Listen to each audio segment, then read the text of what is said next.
Let's talk about something that doesn't get discussed enough.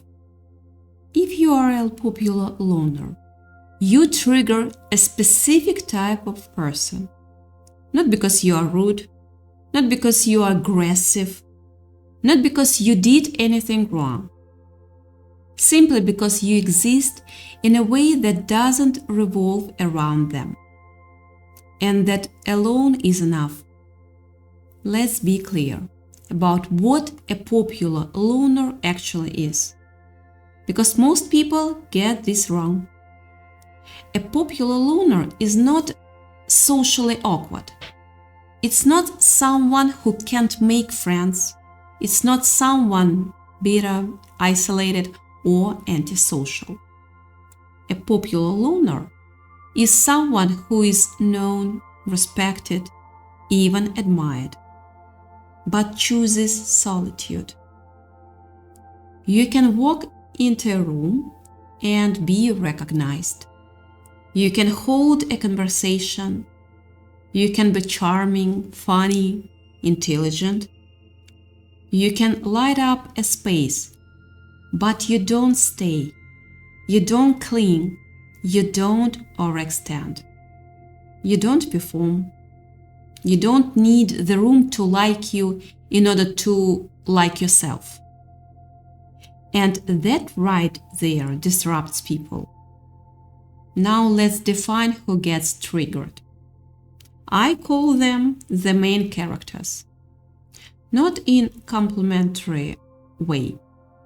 These are people who subconsciously believe everything revolves around them.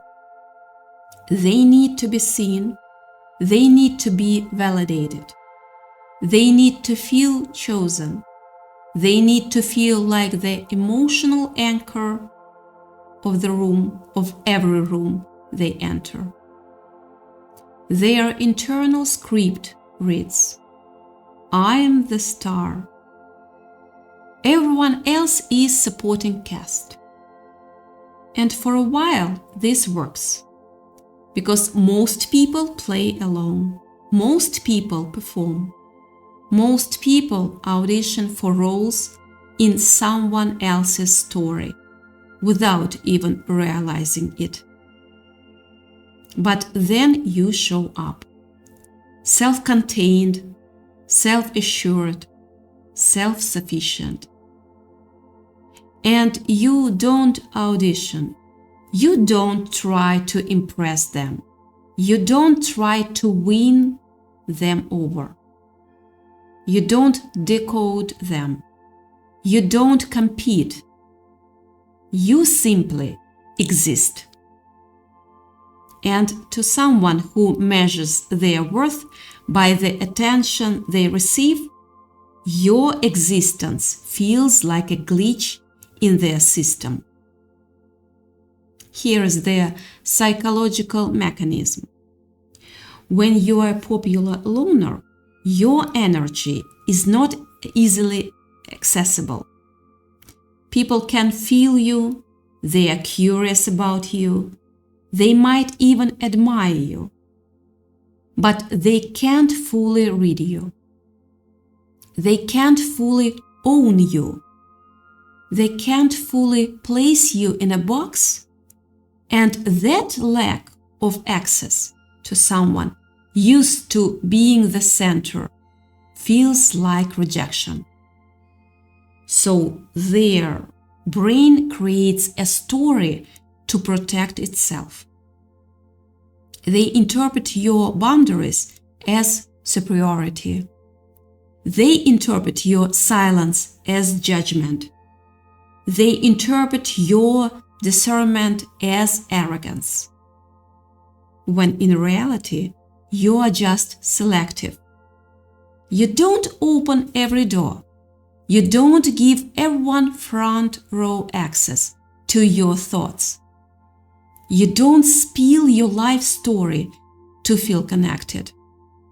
You don't attach just because the opportunity is there. But they don't see it that way. All they see is someone they can't control. Let's zoom out for a moment. Most people are still fighting to be picked.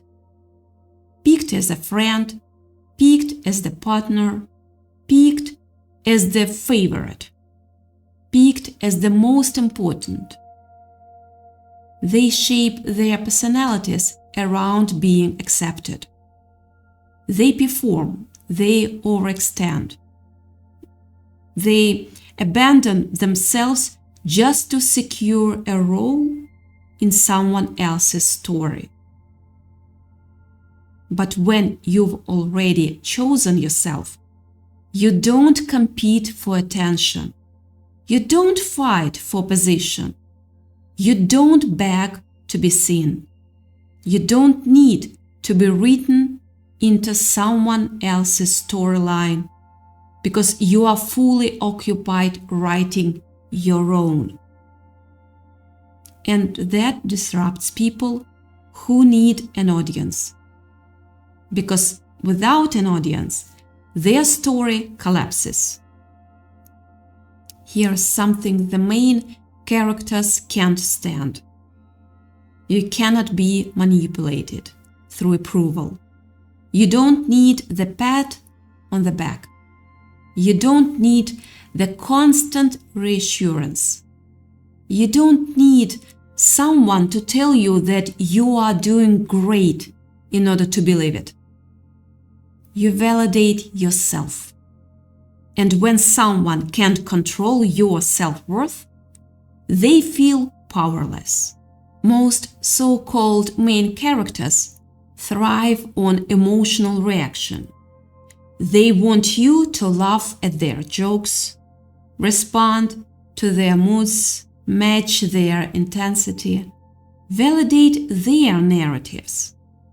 But you observe, you notice inconsistencies. You notice when words don't match actions. You notice subtle competition.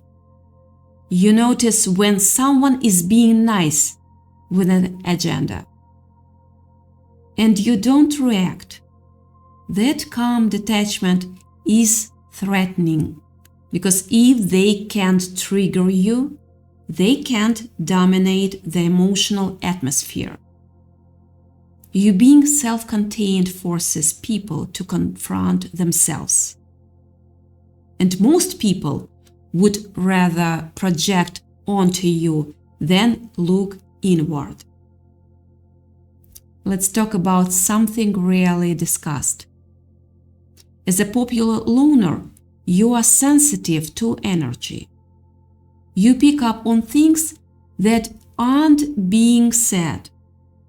You feel tension before it explodes.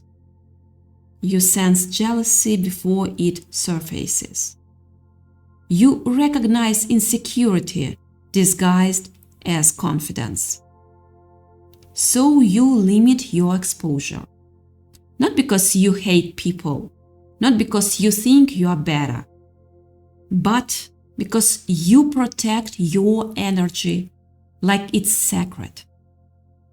And here is the truth many don't want to accept.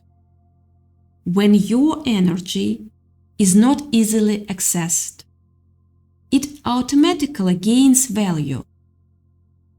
Scarcity creates intrigue. If you are always available, always explaining yourself, always present, always reacting, there is no mystery, no depth, no edge. But when you can enter a space, enjoy it fully, and then leave when you are ready, that independence is magnetic.